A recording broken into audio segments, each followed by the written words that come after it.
Okay, so I promised you in last week's episode that in the second part of our cleaning series, I was going to give you the lowdown on how I keep my house clean. So if you're one of those people who like to peel back the curtain and see how other people do things, then this episode is for you. Hi, I'm Pam Barnhill, and I have helped thousands of homeschoolers beat burnout, create doable systems, and bring more joy to their homeschool day. Welcome to episode 58 of the 10 Minutes to a Better Homeschool podcast. Yes, we are continuing our series on how do you keep the house clean when you're homeschooling. And so I wanted to just give you a peek on how I do it. And I have to start this off by saying, most of the time, I feel like I do it poorly. I don't feel like I'm a cleaning expert at all. My baseboards are usually dirty. You know, it's funny because everybody kept posting all these memes around Thanksgiving about like cleaning the baseboards and how all the people were spending the time cleaning the baseboards. And I was like, would you people just stop? Because it's going to bring attention to baseboards and people are going to actually think about looking at other people's baseboards, and mine are never clean. So we should just not talk about the baseboards. And if nobody's thinking about them, maybe you don't have to clean them as often, right?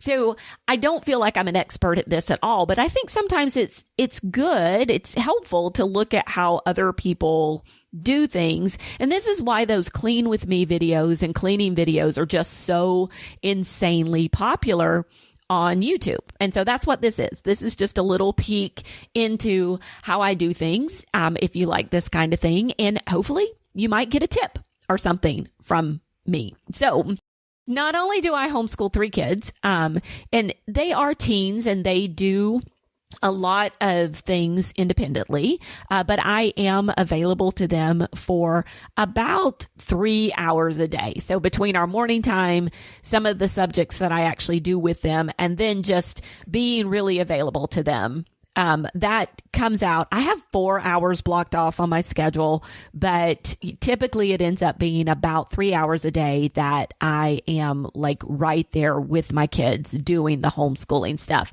Sometimes that's just motivational, you know, like, hey, do this, get started. And then sometimes it's actually sitting and working with them. And so when I'm sitting with them like that, when I'm available to them like that, I really do try not to multitask. It's different now that they're older. I am able to walk away and change the laundry, or maybe our kitchen like looks right over the living room where everybody's mostly working. So I could go in there and unload the dishwasher or something, and maybe have one kid sit at the bar and do his math. There are some kids who need to be watched more than others. But really, I try to focus on the school thing and not multitask very much, because what'll happen is I'll get really distracted and into a project and start getting really intense with it and forget about the homeschooling. So that's my 3 to 4 hours a day of homeschooling. And then on top of that, I work about 4 to 5 hours a day here from home. So I spend anywhere from 4 to 5 hours a day, usually about 6 days a week, working on the podcast and the products that we offer and the membership and all of those kinds of things. If I'm writing a new book or releasing a new course. And so I'm here working on that. And so between the homeschooling and the work, it's about as much as a full-time job. So I'm really kind of like one of those people who work outside the home, kind of. So how do I get the things done? Well, it's habits. It's really daily habits and lots of routines. And then, of course, my kids help quite a bit. Now, we are just coming off of a season of our lives where my husband worked part-time with the Alabama National Guard for a number of years and then didn't work anywhere else. And so he was here a lot. He was here a lot and ran the kids around and actually did quite a bit of cleaning. He really kept up with a lot of things, especially like not even the cleaning, guys, like the running the kids around and doctor's appointments and getting the oil changed in the van. Those to me are the really hard things. But he was here doing a lot of that stuff. And so now we're shifting into this time of life where I'm having to do more of that now. and more of the cleaning. And it has been quite the adjustment for me. There's actually been a big adjustment. He likes to joke. He's like, you didn't know how good you had it. And I really did kind of know how good I had it. But man, is it really driving it home to me now that I don't have that extra help. So I really, really do depend on my daily habits each and every day just to keep us from getting overwhelmed by everything. So we actually, in the main areas of the house, keep things pretty tidy because I will go behind people and pick things up, or I will require people to come out and pick things up. Now, kids' rooms are a different story. We're going to talk about how that goes down in just a minute. But in the main part of the house, I am just one of those people who naturally walks around all day long and just picks up and tidies up. I don't look at it as a hill to die on to make people come and pick up all of their messes all the time. I'll just pick it up. I'm the one who wants it moved.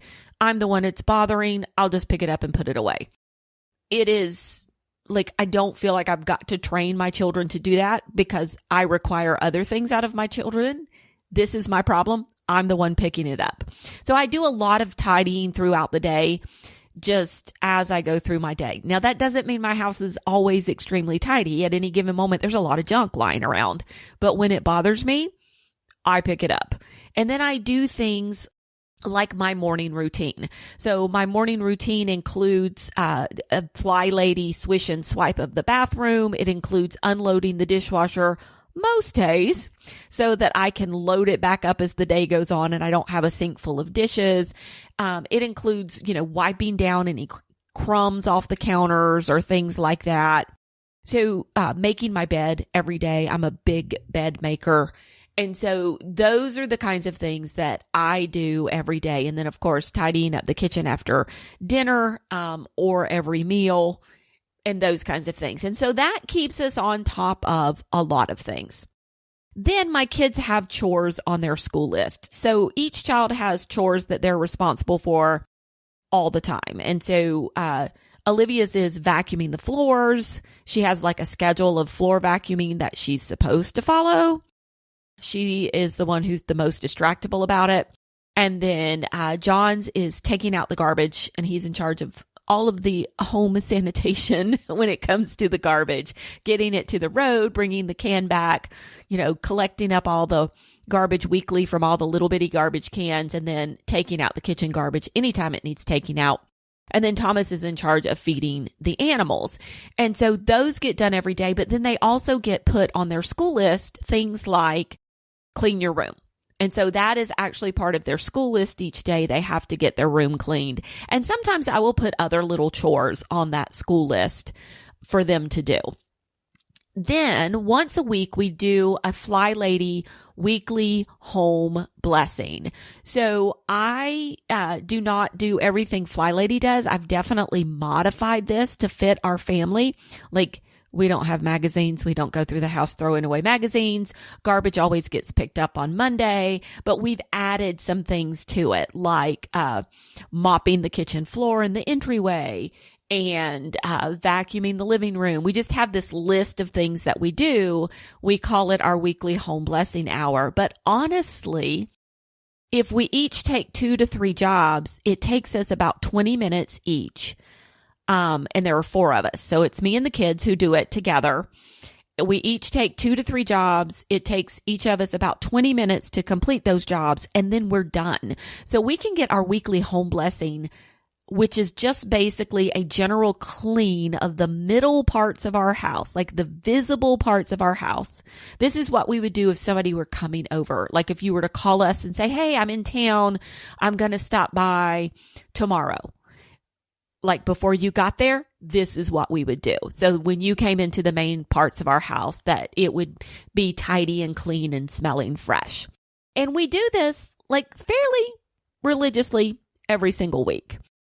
Where we fail is deep cleaning. This is the part I'm struggling with right now. And so the system we're on at the moment is every few months, I get a wild hair and kind of like rouse all the troops up and make everybody deep clean a couple of sections of the house. And that is when we do the baseboards and when we do dusting, all like a deep dusting of the bookshelves. We dust weekly in the weekly home blessing, but this is where we like dust all the other places that don't get dusted, or clean off the mini blinds, or vacuum into the corners, or scrub out the shower really well, or something like that.